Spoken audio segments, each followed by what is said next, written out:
I don't know if I would kill people, but I would have gone to jail for a long time for Facebook. And that was everyone who was there. So yeah, we were willing to kill for what we were doing. We're not Navy SEALs. We're a bunch of tech nerds, can barely do nothing. And there's a lot of crazy stuff around it. But really, I would say what was most shocking is just how convicted we were about what we were working on. Hustle is putting it all on the line. Hustle is waking up one day, the day before you die, and realizing you gave it your all into the parenting of your children, the building of your businesses, the philanthropy that you wanted to do. Whatever you define, it's just all in, emotionally and executionally, in theory and strategy and in execution. Oftentimes, the person who stops you from running the marathon is nobody else but you. If you want to start a business, the person who's stopping you is nobody else but you. If you decide to run the marathon, somebody's gonna have an opinion of you. But sometimes you have to let other people's dreams for your life die for yours to live. And for me, it was when I continued to every day not want to wake up, that was my wake up call, where I was either I continue to live this way, or I just risk the fact that I'll die to everybody else. And I think that it was the hardest decision of my entire life, by far. I do believe there's a misconception, and something that most people get wrong is that you can't do what you enjoy or passion or dream about and make a lot of money doing it. I don't believe that. To me, hustle is maximizing the energy you're putting into somebody. I'm blown away by people saying that they're hustling and they want to achieve these great things and then their actions don't match. It's like saying you really want to lose weight while eating a Big Mac, right? So to me, hustle would be putting all your effort into achieving the goal at hand. And for me, that means making every minute count. One of the biggest breakthroughs for people is just getting started, because Zuckerberg really has done one thing. He started Facebook. But all these people, specifically Zuckerberg, Warren Buffett, all these people really just did one thing. But everyone who has day jobs is I'm gonna create 4 passive income streams and I'm gonna do 50. I'm like, well, that's cool, but what the crumbs of the most successful people on the planet are just doing one thing. So I'm gonna probably go over there and copy that. And successful people are about that. They are good decision makers. They are hyper resilient. They don't stop at failure. They don't get in their own way from an ego perspective. They're looking nakedly at their own inadequacies. And they've got enough confidence to get people going behind them. I know about myself. I will keep going until I figure this out. Not that I already understand everything, that I have the courage to figure this out. But I think people don't swing enough. They don't even get started swinging, and that's, they're not ready on the sidelines. And there's never a good time. The best time is right now. It's not yesterday because that passed. It's not tomorrow because you don't know. It's right now. Who I am now as a risk taker is so different than who I was when I began. And the way that you strengthen that risk muscle is by taking risks. You like your current state enough that you like the pain of change thing, right? You're not in enough pain. And I've said that to plenty of people. We go speak and someone's like, how do I get motivated? I'm like, you're not going to get motivated. You have to hate. For me, I automatically go there. I'm like, you have to hate something.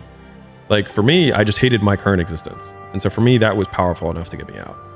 So if you can manage your emotions, if you've got the courage to fight through that storm, if you're not easy to knock off your pedestal and you're humble enough to know that you're almost certainly making mistakes so that you know when to correct course, that's the recipe.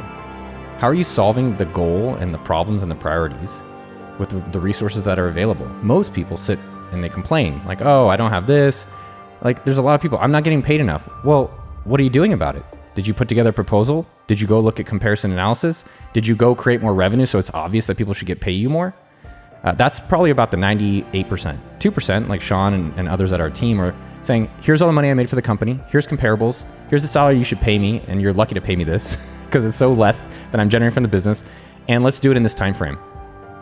It's resourceful. He's figuring it out.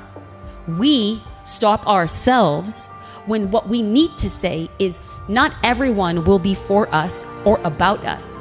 Do you accept the terms of that? And if you say yes, then do the dang thing and do it to the best of your ability. And then that's going to put you in a far more powerful position to move forward. So the people that are successful, they can self-soothe, they can stay emotionally calm in the midst of a storm. When everybody else is panicking, they're only looking at solutions. You hear all these, I'd say fake entrepreneurs or fake coaches. They don't actually have any real businesses. They're like, you got to 10x today and you got to 5x. If you're not 5x, then you're failing. And I was like, I've done that, but it's also interesting. What if our goals now for AppSumo.com is to grow 10% next year. And it's been that for quite a lot of time. And the reality is when you set less ambitious goals for yourself, you can stick with them for longer because you're not burnt out, you're not tired. You can sustain. And then by having less ambitious goals, you also have creative freedom because you're not stressed about hitting a target. And that gives you the ability to create 10x opportunities because you're like, okay, cool, I'm not worried about making money in that, but I can go do things that potentially, be moonshots and really drive the company for the future. Like manifesting, like dreaming it into reality. I believe that. I believe that you can't create what you have not thought or dreamt of. But the biggest gap in the misnomer is that it should, in my opinion, always be supplemented and counterbalanced by that's just the first step. Manifestation alone doesn't bring out results. It's the manifestation and then the actions combined that will help you meet your aspirations, because your actions must map your aspirations. I believe that manifestation is the key component. It is the impetus. It's the thing that gets us started. But then people are just like, well, I'm dreaming and it's just not happening for me. I'm like, no. It does not happen for you. You must happen to it. And so the misnomer is that like you dream it up and it will happen. I'm like, no. You dream it up and then you work like hell to make it happen and it will happen. A lot of the interesting thing about success is that it's always externalized, right? It's like that person is an icon, that thing is successful, they're doing well. And I really think it's like, when do we finally feel like we're doing what we think our potential is? And that is our own icon, our own legendary status. And I would say around 40 is when I finally felt more internal validation and I stopped focusing on so much of the external validation. Like, how much money do I have? Do I have more than that guy or girl? Did I get more views on this video? Did I do the things externally wanting versus like, am I doing really what I want? And am I proud of the hard work that I'm doing for myself? And around 40, I would say I'm really proud of what I've been able to do.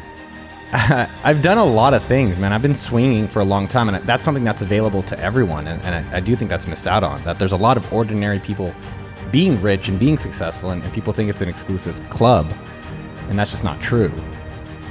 I felt like I've done a lot of things that have helped enough people and impact enough people, and I was really just proud of myself.